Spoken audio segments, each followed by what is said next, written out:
आप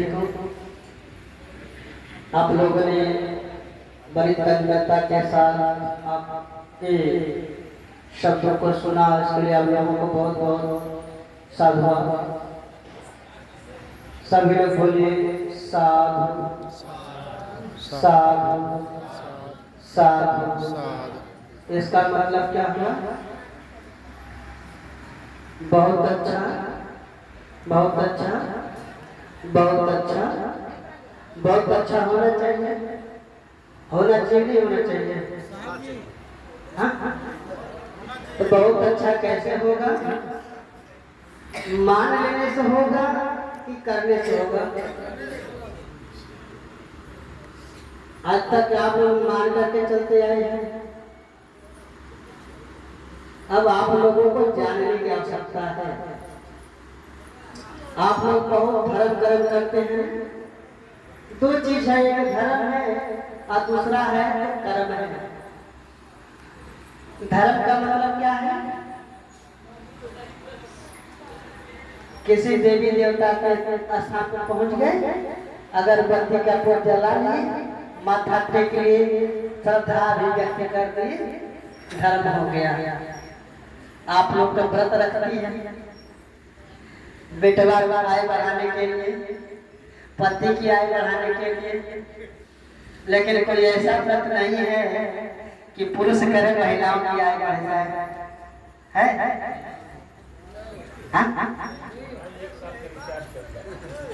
ठीक। आप लोग भवसागर का नाम सुने हैं? भवसागर कितने लोगों ने देखा है?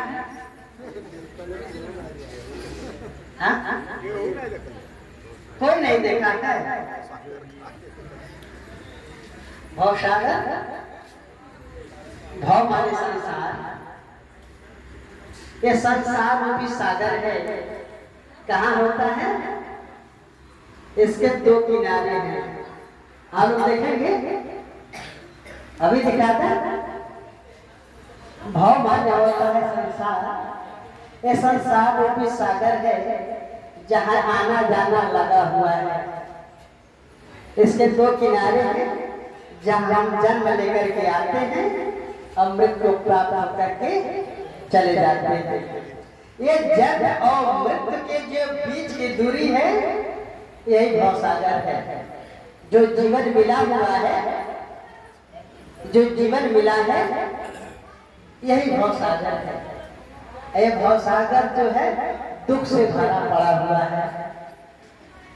इस भवसागर में जिसने जन्म लिया, चाहे हिंदू हो, चाहे मुस्लिम हो, सिख हो, ईसाई हो, जैन हो, बौद्ध हो, पारसी हो, चाहे हमारे ब्राह्मण बंधु हो, क्षत्रिय बंधु हो, वैश्य बंधु हो, चाहे हमारे ओबीसी एससी एसटी भाई हो, जो आया है, क्या कोई दुख से बचा है? क्योंकि जो इस धरती पर जन्म लिया वह दुख से पीड़ित रहा है। भगवान बुद्ध कहते हैं जाति दुखा, जन्म लेना ही दुख है, जन्म लेना ही दुख है। इस धरती पर जो जन्म लिया उसको दुख मिला ही नहीं मिला है। चाहे किसी जाति का, किसी धर्म का, किसी मजहब का हो, कोई बचा है? क्या भगवान बुद्ध को दुख नहीं हुआ? क्या बाबा साहब को दुख नहीं हुआ? अरे जिसको हम भगवान कहते हैं, जिनकी सत्ता है, जिनके बिना एक पत्ता नहीं हिलता, क्या उनको दुख नहीं हुआ है? कोई बचा है? जब भगवान नहीं बचे तो देवी देवता और मनुष्यों की क्या औकात? क्योंकि प्रकृति का नियम है, जो जन्म लिया है उसको मृत्यु को प्राप्त होना है। इससे बचने वाला कोई नहीं है। जो उत्पन्न होना, बेर होना, जन्म को लेना, मृत्यु को प्राप्त हो जाना, यह शाश्वत सत्य नियम है। इससे कोई बचा है? चाहे हिंदू धर्म के देवी देवता हो, चाहे जो भी हो, चाहे बौद्ध धर्म के हो, चाहे वो भगवान को मानता हो, चाहे देवी देवता को मानता हो, चाहे देवी देवता को मानता हो या न मानता हो, पूजा पाठ करता हो न करता हो, कोई बच्चा है जिसके जीवन में दुख ना हो? अगर यह भगवान बुद्ध को माने तब भी जीवन में दुख है, बाबा साहब को माने तब भी जीवन में दुख होगा, अगर नहीं मानते तभी दुख होगा। इससे कोई बचने वाला है? नहीं नहीं, ये दुख है और दुख से मुक्ति पाने के लिए, दुख से मुक्ति पाने के लिए हम किसी न किसी के शरण में जाते हैं। जिसको जहां लाभ मिल गया, जिसको अपने दुख से मुक्ति का मार्ग मिल गया, उसके शरण में चला गया। तबीयत खराब होता है डॉक्टर के पास जाते हैं, नहीं आराम होता सोखा के पास जाते हैं, ओझा के पास जाते हैं, तांत्रिक के पास जाते हैं, ब्राह्मण के पास जाते हैं, मौलवी के पास जाते हैं, भंते के पास जाते हैं। अगर हमको यहाँ बुलाया गया है तो उसके पीछे कोई न कोई कारण है, कहीं न कहीं दुख है, और दुख से मुक्ति पाने के लिए तो बुलाया गया है। तो दुख है, दुख से कोई बचने वाला नहीं है। लेकिन दुख है तो हमारा तबीयत का दुख क्या है? जितने भी संप्रदाय सभी दूसरे की शरण में जाने की सलाह देते हैं कि अगर आप उनके शरण में चले जाएंगे तो उनकी कृपा हो जाएगी, तो आपके जीवन में सुख शांति समृद्धि आ जाएगी। आएगी कि नहीं आएगी? लेकिन भगवान बुद्ध कहते हैं खुद की शरण में जाओ, खुद की शरण में जाओ। क्योंकि मनुष्य जो है खुद का मालिक है और दूसरे का मालिक कोई दूसरा कोई मालिक नहीं है। और हर व्यक्ति अपने मन का मालिक होता है। जो मन के वशीभूत है, जो मन के वशीभूत है, अपने मन के अनुसार काम करता है, तो जीवन में कुशल कर्म करता, अकुशल कर्म करता है, करता क्या करता है। और जैसा हम कर्म करते हैं उसका परिणाम हमको मिलता है। मिलता है नहीं मिलता है? क्या ऐसा कोई देवी देवता भगवान है कि जो हमारे करने के प्रभाव को बदल दे? है? अगर हत्या करते हैं तो क्या पुलिस प्रशासन को छोड़ेगा?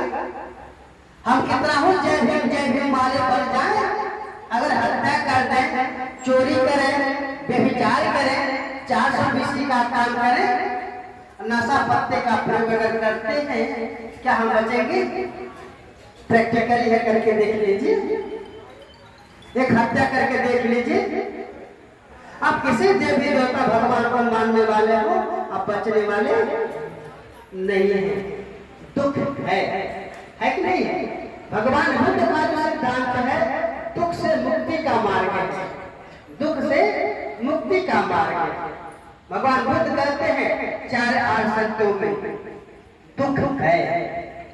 इस धरती पर जिसने भी जन्म लिया उसको दुख मिलना स्वाभाविक है। तो दुख है तो क्यों है? उसके पीछे कार्य कारण का सिद्धांत काम करता है, कार्य कारण का सिद्धांत काम करता है। दुख है तो दुख का कारण है, अगर दुख का कारण है तो उसका निवारण है, और निवारण का मार्ग है। स्पष्ट हो गया? चूंकि लिस्ट आई है जिसमें बोलने के लिए बाबा साहेब के 3 बात पकड़ाई डालिए, शिक्षा, संगठन और संघर्ष, उसी के तरफ हम चलेंगे। जो जीवन में दुख है, कभी आप लोगों ने सोचा किस धरती पे जो भी जन्म लिया, जो भी जन्म लिया, सबके जन्म लेने की प्रक्रिया एक अलग अलग है। सभी लोग अपने माता पिता से जन्म लेते हैं, चाहे वो ब्राह्मण हो, क्षत्रिय हो, वैश्य हो, शूद्र हो, चाहे मुस्लिम हो, सिख, ईसाई, जैन, बौद्ध, पारसी, हमारे धर्म में विश्व, हमारे भारत देश में संवैधानिक रूप से यही 7 प्रकार के धर्म हैं, किसी भी संप्रदाय के हैं। लेकिन जन्म लेने की प्रक्रिया एक ही है। सभी अपने माता पिता से जन्म लेते हैं, एक श्रेष्ठ हो जाता है, एक अछूत हो जाता है, एक ऊंच हो जाता है, एक नीच हो जाता है, एक समान हो जाता है, एक दलित हो जाता है। कभी आप लोगों ने समझने का प्रयास किया आप लोग अछूत क्यों हैं, आप लोग नीच क्यों हैं? कभी आपने सोचा? कभी दिखता है कि मेरा कर्म उत्तम है, मेरा आचरण उत्तम है, मैं परिश्रम की कमाई खाता हूं, लेकिन फिर भी समाज में हमको हेय दृष्टि से देखा जाता है। उसके पीछे का कारण क्या है? कभी जानने का प्रयास किया? जन्म से थोड़ा माता जी लोग ध्यान दें, खाना पीना तो लगा रहेगा। जन्म लेने की प्रक्रिया सबकी एक ही, जन्म से सभी लोग शूद्र होते हैं।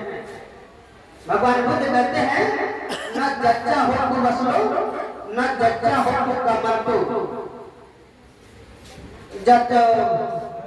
न जच्चा हो तो ब्राह्मण हो, न जच्चा हो तो, मतलब जन्म से कोई ब्राह्मण नहीं होता और जन्म से कोई शूद्र नहीं होता। कर्म से लोग शूद्र होते हैं और कर्म से लोग नीच होते हैं।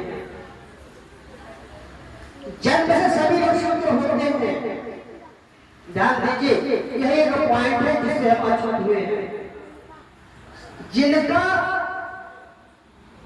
जिनका धर्म की परंपरा के अनुसार संस्कार कर दिया जाता है, जो संस्कारित हो जाते हैं वे द्विज हो जाते हैं।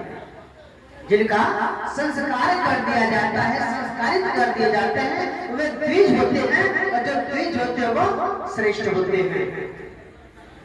ब्राह्मण का लड़का भी अपने माता पिता से जन्म लेता है और भी शूद्र होता है, लेकिन जब उसका जनेऊ संस्कार होता है, उपनयन संस्कार होता है, तो द्विज हो जाता है। क्या हो जाता है? द्विज हो जाता है, और जो द्विज होता है वो श्रेष्ठ हो जाता है। मुसलमानों में, सिखों, ईसाइयों, जैनों, बौद्धों, पारसियों में सबका संस्कार होता है, लेकिन क्या आप लोगों का कभी संस्कार हुआ? नहीं हुआ। यही कारण है कि आप लोग अछूत हैं। दूसरे रूप में अगर देखें, हमारे पूर्वज बौद्ध थे, हमारे पूर्वज बौद्ध, हम बौद्धों के वंशज हैं। जब आप हमारे इतिहास को पढ़ेंगे, हम अपने साहित्य संस्कार संस्कृत को भूल गए, जो हमसे छूट गया। छूट जाने के नाते हम अछूत हो गए, छूट जाने के नाते हम अछूत हो गए। अगर हमारा भी संस्कार हो जाए, हम श्रेष्ठ हो जाएंगे कि नहीं हो जाएंगे? बात स्पष्ट हो रही है। आज भारतीय संविधान लागू होने के बाद हमारे देश का प्रथम पद है, सबसे श्रेष्ठ पद है राष्ट्रपति का। लेकिन वह हिंदू धर्म की परंपरा के अनुसार जब वो राष्ट्रपति का पद मिलता है, उससे पहले उसका शुद्धिकरण किया जाता है।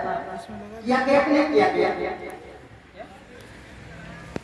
आज हमारे चीफ जस्टिस ऑफ इंडिया, जो सुप्रीम कोर्ट के जो मुख्य न्यायाधीश हैं, आज उनके ऊपर पत्थर उछाला जा रहा है।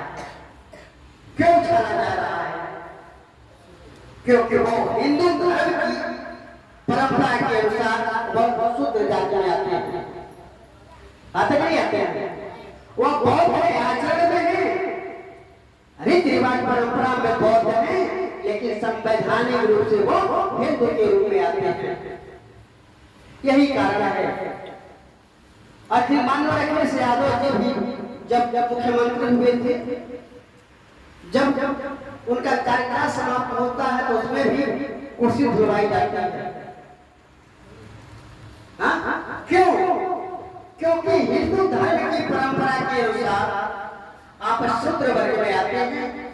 और मनुस्मृति जो हिंदू धर्म का ग्रंथ है उसमें सबसे श्रेष्ठ ब्राह्मण, दूसरा क्षत्रिय, तीसरा वैश्य होता है। उसके बाद जितनी जातियां आती हैं वो शूद्र वर्ग में आती हैं।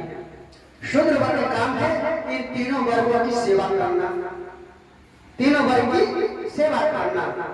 लेकिन यहाँ क्या करने लगे, हिंदू धर्म के अंतर्गत तो आते हैं लेकिन हिंदू धर्म की परंपरा का निर्वहन नहीं करते। क्योंकि संवैधानिक जब अधिकार मिल गया, हमारे बाबा साहब आदर्श हो गए, तो हम जय भीम वाले हो गए। लेकिन हम बाबा साहब की विचारधारा पर काम करना शुरू नहीं किए। सिर्फ जैसे जब जागृति आई काशी राम साहब जब बीएसपी का गठन किया और राजनीतिक सत्ता मिली, उन्होंने बहुजन समाज को जगाया। और जब माननीय बहन जी का जब मुख्यमंत्री बनी, तब से इस समाज में बोलने के साहस आई नहीं आई। उसके पहले बाबा साहब का नाम हाईलाइट नहीं था। आज मुल्क में मैं बोल रहा हूँ तो कहीं ना कहीं बाबा साहब के दिए गए संवैधानिक अधिकारों की वजह से बोल पा रहा हूँ। स्पष्ट हो गया। अब मैं आता हूँ भारतीय संविधान के गाइडलाइन के अनुसार।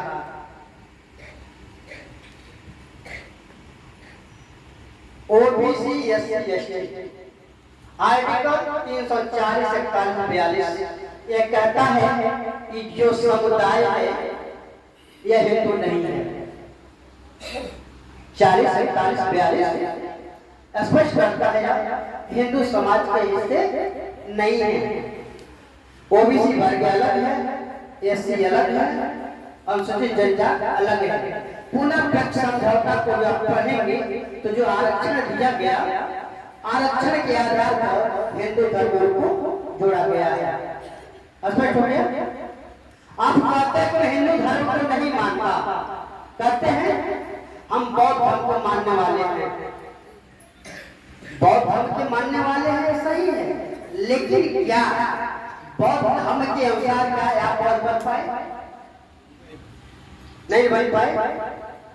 भारतीय संविधान के अनुसार, भारत सरकार के गाइडलाइन के अनुसार ओबीसी एससी एसटी हिंदू होते हैं, बौद्ध नहीं होते। आज जो दलितों के ऊपर अत्याचार हो रहा है, शोषण हो रहा है, उसके पीछे का कारण क्या है? कोई हिंदू धर्म को मानते नहीं है, बौद्ध धर्म को मानते हैं और हिंदू धर्म के देवी देवताओं का अपमान करते हैं। आज के जितने तथाकथित अम्बेडकरवादी बन रहे हैं, परिभाषा उसका गलत बना दिया गया है कि जो जितना ही ज्यादा ब्राह्मण को गाली देगा, हिंदू धर्म के देवी देवताओं को गाली देगा, मनवादी को चखेगा चलेगा, वही सबसे बड़ा अम्बेडकरवादी। आज की परिभाषा बदल गई है। लेकिन क्या आप भगवान बुद्ध को मानते हैं, बाबा साहब को मानते हैं, संविधान को मानते हैं? जब से यह संविधान लागू हुआ है, क्या किसी के अपमान करना ये संविधान बना इजाजत देता है? क्या भगवान बुद्ध किसी जाति विशेष का अपमान करते थे? क्या बाबा साहब जितना उनका उत्पीड़न हुआ, जब संविधान को बनाने का अवसर मिला तो बाबा साहब किसी के साथ भेदभाव किया? सबको जो भगवान बुद्ध का जो आधार है धम्म का,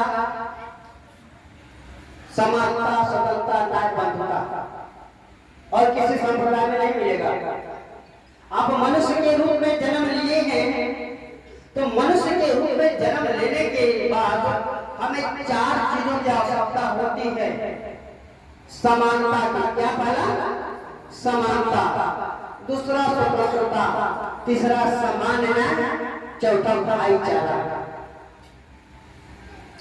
क्या और संप्रदायों में समानता का अधिकार मिलेगा? क्या स्वतंत्रता का अधिकार है? समान न्याय की व्यवस्था है? एक ही मुकदमा पंडित होता है किसी को बेल मिल जाता है तो किसी को जेल मिलता है, किसी को जुर्माना लगा दिया जाता है, किसी को पैसा के जेल मिल जाता है। यही न्यायिक व्यवस्था है।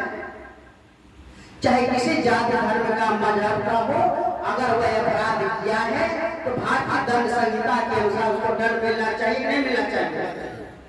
लेकिन क्या हमारा court, high court, supreme court उसके अनुरूप काम कर पा रहा है? भारतीय संविधान के अनुसार हमारा देश लोकतंत्रात्मक देश है। जनता का शासन जनता के द्वारा जनता के लिए है कि नहीं है? अगर हमारे से उत्पीड़न हो रहा है, अत्याचार हो रहा है, शोषण हो रहा है, अन्याय हो रहा है, तो उसके पीछे जिम्मेदार कौन है? उसके पीछे जिम्मेदार कौन है? हम कह रहे हैं कि यह पार्टी है, यह संप्रदाय के लोग हैं, यह गलत है। जनता का शासन जनता के द्वारा जनता के लिए। कभी हम अपने भारतीय संविधान को पढ़ते हैं? नहीं पढ़ते। एक ब्राह्मण अगर होगा तो उसके घर पे रामायण का, महाभारत का जो हिंदू धर्म से ग्रंथ है जरूर मिलेगा। मिलेगा नहीं? अरे आप सभी लोग अम्बेडकर करवाते हैं, बाबा साहब को मानने वाले हैं, लेकिन क्या हमारे घरों में भगवान बुद्ध का धर्म, भगवान बुद्ध उनका धर्म किताब है? नहीं। भारतीय संविधान का किताब है? नहीं है। हम सिर्फ चिखते हैं, चिल्लाने में विश्वास करते हैं। हमें अध्ययन करना होगा, तभी हम जान पाएंगे, तभी हम जान पाएंगे, अन्यथा हम जान नहीं पाएंगे। तो भगवान बुद्ध का जो धर्म है, शील, सदाचार और संस्कार, ये किसी परिवार, किसी समाज के उत्थान के लिए 5 चीजें जरूरी हैं। किसी समाज के लिए, किसी परिवार के लिए उत्थान के लिए 5 चीजें जरूरी हैं। पहला है संस्कार। क्या हमारे परिवार में अच्छे संस्कार हैं? क्या हमारे परिवार में अच्छे संस्कार हैं? अगर ये अच्छे संस्कार होते तो बेटा, बाप बेटा जो है, पिता एक दूसरे का सम्मान करते, सास बहू एक दूसरे का सम्मान करते, पति पत्नी एक दूसरे का सम्मान करते, भाई बहन एक दूसरे का सम्मान करते, नंद भौजाई एक दूसरे का सम्मान करते। क्या ऐसा संस्कार है? क्या हमारे बच्चे अपने बड़ों का, बुजुर्गों का सम्मान करते हैं? नहीं। पहला यह भाव है। दूसरा, सुशिक्षा। आज हमारे समाज में डिग्रियां तो मिल रही है, पढ़ करके बड़े बड़े पदों पर जा रहे हैं, लेकिन एक व्यक्ति से और दूसरे व्यक्ति की जो बीच का जो संबंध होना चाहिए, जो जुड़ाव होना चाहिए, क्या वह उसका ग्रोथ हो पा रहा है, विकास हो पा रहा है? ऐसे योग्यता का क्या मतलब? हम एक दूसरे को, अपने भाई को नीच बनाने के लिए क्या हम शिक्षा हासिल कर रहे हैं?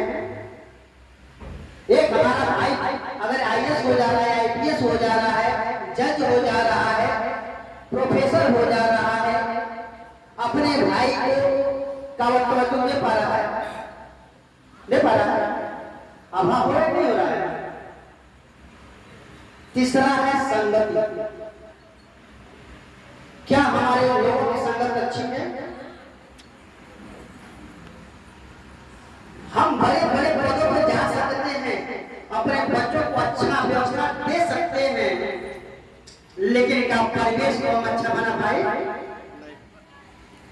हमारी इनकम अगर 1 लाख रुपया मंथली की अगर हो गई, 50,000 की हो गई, तो हर साल खान पान की व्यवस्था अच्छा हो सकता, अच्छा हम मकान बना सकते हैं। लेकिन क्या घर में हमारी जो संगति अच्छी हो पाएगी? हमारा बच्चा घर से जैसे बाहर निकलेगा तो बाहर का परिवेश अगर गंदा है तो बच्चा उस गंदगी में जाएगा नहीं जाएगा? उसका असर पड़ेगा कि नहीं पड़ेगा। उसके बाद आता है संस्कार, शिक्षा, संगत, एकता। एकता क्या हमारे लोगों में एकता है? अगर एकता रहती तो बाप बेटा में पड़ता, भाई भाई में पड़ता, देवरान जेठान में पड़ता, सास बहू में पड़ता, नंद भौजाई में पड़ता, पट रहा है नहीं नहीं। पांचवा है व्यक्तिगत पहचान। क्या हम लोगों की कोई पहचान है? हम उत्थान करेंगे तो कैसे करेंगे? भारतीय संविधान को लिखने में कितना दिन लगा था? 2 वर्ष 11-18 दिन। इतना बड़ा भूभाग भारत का, जिसमें तमाम तरह की जाति व्यवस्था, सामंती व्यवस्था, राजा थे, ठीक नहीं थे, सामंती थे, मुस्लिम शासक थे, सबकी अपनी अपनी विचारधारा, बोलचाल, सबका अलग अलग। सबको एक विचारधारा में लाने के लिए जो समानता, स्वतंत्रता, न्याय, बंधुता, जो भगवान बुद्ध के धर्म का आधार है, बाबा साहब भगवान बुद्ध के धर्म को संविधान में स्थापित कर दिया। क्या नहीं किया? उसी के आधार पर मेरा संविधान बना, और संविधान बनने में 2 वर्ष 18 माह 18 दिन लगा। स्पष्ट है? लेकिन बाबा साहब को भगवान को उनके धर्म को लिखने में कितना दिन लगा? कितना दिन लगा? 5 साल लगा था। कितना? 5 साल। बाबा साहब 6 दिसंबर 1956 को धरती को छोड़कर चले जाते हैं। 5 दिसंबर को लगभग 2 बजे रात तक बाबा साहब भगवान बुद्ध उनके धर्म को लिखते रहे। 2 बजे के बाद बाबा साहब सोते हैं। समय में पता चलता है बाबा साहब इस दुनिया को छोड़ करके चले गए। तो इस देश को चलाने के लिए, संविधान को लिखने में बाबा साहब को 2 वर्ष 11-18 दिन लगा। लेकिन बाबा भगवान बुद्ध के धर्म को, जो हमारा त्रिपिटक है, त्रिपिटक जो हमारा धर्म ग्रंथ है, उसमें विनय पिटक है, सुत्त पिटक है, अभिधर्म पिटक है। विनय पिटक में जो है भिक्षु भिक्षुओं के विनय से संबंधित, उनके जीवनचर्या से संबंधित चीजें हैं। सुत्त पिटक भगवान बुद्ध के उपदेश, जो 82,000 उपदेश, और उनके जो अग्रणी शिष्य थे सारिपुत्र मदगलायन, जिनके 2000 सूत्र थे, उसको समाहित किया गया है। अभिधर्म में क्या है? भगवान बुद्ध का दर्शन है। भगवान बुद्ध का दर्शन है। इसका सारांश बाबा साहब भगवान बुद्ध और धर्म में लिख करके दिया है। स्पष्ट हो गया? स्पष्ट हो गया? इसके बाद बात आ गई है शिक्षित, संगठित और संघर्ष। बाबा साहब का 3 नारा था। संत रविदास जी कहते हैं, पहले जाना, छाना, तब माना। भगवान बुद्ध कहते हैं, पहले जो ज्ञान हमको मिलता है ना, उसके 3 स्रोत हैं। पहला सुतमयी, जिसको हम सुन लिए, ऑडियो वीडियो जो चलता है ना, समाज से हमने सुन लिया, ज्ञान को अर्जन कर लिया। दूसरा है चिंतनमयी, हम चिंतन करते, मनन करते, अध्ययन करते हैं, जिससे ज्ञान अर्जन होता है। तीसरा है भावनामयी प्रज्ञा। ज्ञान का 3 स्रोत है, जिसको हमने भावना में भावित करके प्रत्यक्ष रूप से अनुभव कर लिया। बाबा साहब ने उसे 3 बातों पर रखा है, शिक्षित बनो, संगठित बनो, संघर्ष करो।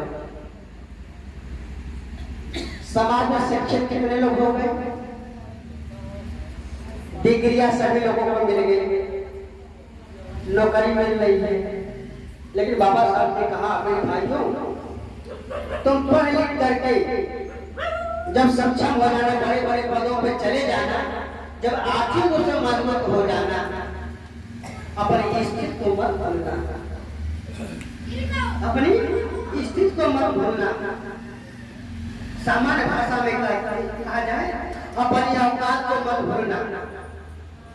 जिस समाज से निकल करके आए हो, जिस समाज से निकल करके आए हो, उस समाज के उत्थान के लिए अपने कमाई का 20वां हिस्सा यानी 5% उस समाज के उत्थान में लगाना जिस समाज से निकल करके आए हो।